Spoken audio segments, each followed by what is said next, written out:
তো প্রতি শুক্রবারে তো একটু ভালো মন্দ খেতে ইচ্ছে করে আর ঈদের পরে আর ভালো মন্দ কিছু রান্না করি নেই যেহেতু বাসায় অনেক দিন থেকে এসেছি। তো আপনাদের ভাইয়া বলছে যেহেতু আজকে শুক্রবার তো তোমার হাতে স্পেশাল জর্দা আর রোস্টটা করো, তো একটু পেটটা ভরে ভাত খাই। তো ছেলে বলছে মুরগির রোস্ট যেহেতু করবে তো পোলাও করো। আজকে আর ভাত রান্না করলাম না, শুধু পোলাও আর মুরগির রোস্ট আর ডিমের কোরমা করে নিলাম। আসসালামু আলাইকুম, আমি সাহাদ সাথী। আলহামদুলিল্লাহ আমি ভালো আছি, আশা করি আপনারাও ভালো আছেন। প্রতিদিনের মতো আজকেও আপনাদের সাথে ডেইলি ব্লগ নিয়ে হাজির হলাম। প্লিজ স্কিপ না করে ফুল ভিডিওটা দেখবেন, আশা করি অনেক অনেক ভালো লাগবে। যারা ফেসবুক পেজ থেকে আমার ভিডিওটা দেখে থাকেন একটি করে লাভ রিয়েক্ট দিবেন আর শেয়ার করবেন, ফলো বাটনে ক্লিক করতে কিন্তু ভুলবেন না। আর যারা ইউটিউব চ্যানেল থেকে আমার ভিডিওটা দেখে থাকেন একটি করে লাইক এন্ড সাবস্ক্রাইব করবেন, বেল আইকনে ক্লিক করতে কিন্তু ভুলবেন না। তো ভিডিওটা শুরু করার আগে প্রথমেই বলে রাখছি যদি ভুল ত্রুটি হলে আমাকে ক্ষমার দৃষ্টিতে দেখবেন। তাহলে চলুন আজকে সকাল সকাল ব্লগটা ঘর গুছানো দিয়ে শুরু করে ফেলি। বিছানা চাদরটা অনেক ময়লা হয়ে গিয়েছিল, তো আমি প্রথমে চাদরটা চেঞ্জ করে নিয়েছি। আর আজকের নাস্তা হচ্ছে বুটের ডালের হালুয়া আর সবজি ভাজি আর রুটি। অনেকদিন পরে নাস্তা বানালাম যেহেতু শুক্রবার আজকে। নাস্তা করে এখন প্রথমে আমি বাসমতি চাউলটা ধুয়ে রেখেছি, আমি চুলাতে বসিয়ে দিয়েছি।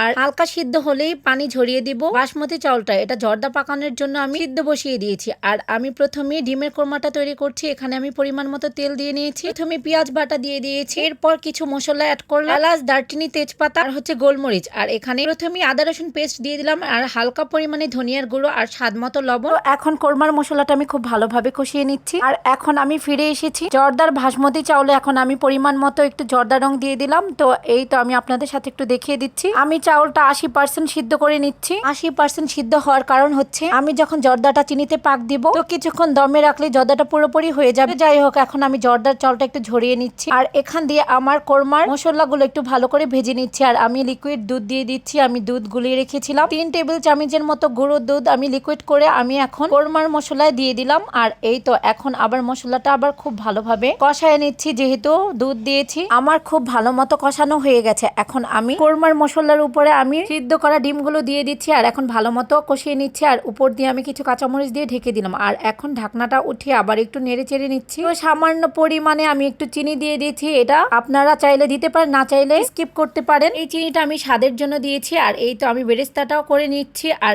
এখান দিয়ে আমি আমার হাতের স্পেশাল রোস্টের মশলাটাও কষিয়ে নিচ্ছি। তো আমি তো আপনাদের সাথে রোস্টের রেসিপি আগেই শেয়ার করেছিলাম, তো আজকে আর রেসিপি শেয়ার করছি না। তো বাসায় আমি শুক্রবারে রোস্ট রান্না করছি, তো এটা শেয়ার করলাম। আর এখান দিয়ে আমি জর্দাগুলো পাক দেওয়ার জন্য আমি সবকিছু রেডি করছি। এখানে আমি জর্দাগুলো পাক দেওয়ার জন্য 2 কাপ চিনি দিয়ে দিয়েছি আর পরিমাণ মতো পানি দিলাম, খুব একটা বেশি দিচ্ছি না পানি। মশলা দিয়ে দিয়েছি, এলাচ, দারচিনি, তেজপাতা আর দিয়ে দিয়েছি প্রথমেই তো দেখতেই পেরেছেন মালটার রস। মালটার রসটা দিলে আপনার জর্দাটা পুরো পারফেক্ট ভাবে তৈরি হবে। হালকা পরিমাণে লবণ দিয়ে দিয়েছি টেস্টটা ভালো হওয়ার জন্য। আবার শেষে আমি পরিমাণ মতো ঘি দিয়ে দিয়েছি। আর এখান দিয়ে আমার মুরগির রোস্টের ঢাকনাটা উঠিয়ে আমি ভালো করে নেড়ে চেড়ে মিক্স করে নিচ্ছি। আর এখন পরিমাণ মতো পানি দিয়ে দিলাম। আর এই তো আমার জর্দা পাক দেওয়ার জন্য যে চিনিগুলো দিয়েছি এগুলো আমি ভালো করে নেড়ে চেড়ে একটু হালকা আঠালো ভাব করে নিব। আর এই তো এখন আমি মুরগির রোস্টের উপরে কিছু কিশমিশ আর কাঁচামরিচ দিয়ে দিলাম। আবারও আমি ভালো করে নেড়ে চেড়ে মিক্স করে নিচ্ছি। তো একটু হালকা ঝোল রেখে দিব, আমার ছেলে খুবই পছন্দ করে ঝোল হলে, ও পোলাওটা খুব ভালোভাবে খেতে পারে। আর এই তো আমার জর্দা পাক দেওয়ার মিশ্রণটা একটু আঠালো হয়ে গেছে। এখন আমি বাসমতি চাউলগুলো এখন ফ্রাই প্যানে দিয়ে দিলাম। আমি ভালো করে নেড়ে চেড়ে মিক্স করে নিচ্ছি। আর উপর দিয়ে আমি 2 টেবিল চামচ গুঁড়ো দুধ ছিটিয়ে দিচ্ছি। এটা চাইলে দিতে পারেন, না চাইলে স্কিপ করতে পারেন। এই 2 টেবিল চামচ গুঁড়ো দুধ দেওয়ার কারণ হচ্ছে আপনার জর্দা আরো দ্বিগুণ টেস্ট বাড়িয়ে দিবে। তো আমি এখন ঢাকনা দিয়ে ঢেকে একটু দমে বসিয়ে দিয়েছি। আর এখন আমি ঢাকনাটা উঠিয়ে কিছু কিশমিশ দিয়ে দিচ্ছি, আবার একটু ভালো করে নেড়ে চেড়ে মিক্স করে নিচ্ছি। এখন আমার জর্দাটা প্রায় হয়ে গিয়েছে। আর এখন আমি চুলা থেকে নামিয়ে নিয়েছি। এখন একটা বক্সের মধ্যে আমি গরম গরম জর্দাগুলো উঠিয়ে নিচ্ছি। আর বক্সে আমি একটু জর্দাগুলো কিছুক্ষণ পরে সাজিয়ে নিব। আপনাদের ভাইয়া জর্দার জন্য মিষ্টি আর মোরব্বা নিয়ে এসেছে। আর আমি পোলাওটা মাখিয়ে বসিয়ে দিচ্ছি। আর এখানে আমি 1/2 কেজি পোলাও চাল নিয়ে নিয়েছি। উপর দিয়ে আমি তেল আর লবণ দিয়ে দিয়েছি আর এলাচ, দারচিনি, তেজপাতা আর পেঁয়াজ দিয়ে দিলাম। এখন পেঁয়াজ দিয়ে আমি ভালো করে নেড়ে চেড়ে মিক্স করে নিচ্ছি।